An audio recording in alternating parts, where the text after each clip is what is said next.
మా పనసకాయలు అయితే బాగా ముగ్గిపోయినాయి, స్మెల్ వచ్చేస్తున్నాయి. ఈరోజు బాగా కోస్తున్నాడు. పెద్ద పెద్ద కాయలు అయిపోయినాయి, చాలా పెద్ద కాయలు. ఇప్పుడు ఆ కాయ కోసి మా వీధిలో అందరికీ ముక్కలు ఇస్తాను.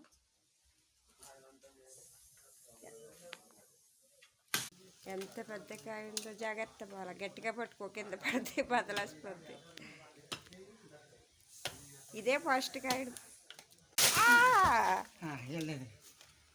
చాలా పెద్ద కాయ ఉంది, చూసావా ఎంత పెద్ద కాయ.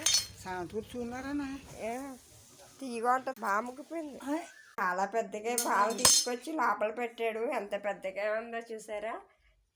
చాలా ముగ్గిపోయి మంచి స్మెల్ వచ్చేసింది. చాలా పెద్దగా మా దొడ్లో ఫస్ట్ ఆ చెట్టు ఇదే ఫస్ట్ కాయడం. ఎంత పెద్దగా ఉందో, ముగ్గిపోయింది, మొత్తం ముగ్గిపోయి బ్లాక్గా కూడా అయిపోయింది. ఇప్పుడు కోసి వీధిలో అందరికీ ముక్కలు ఇస్తాం. పనసకాయ ఒకళ్ళమే తినలేము కదా.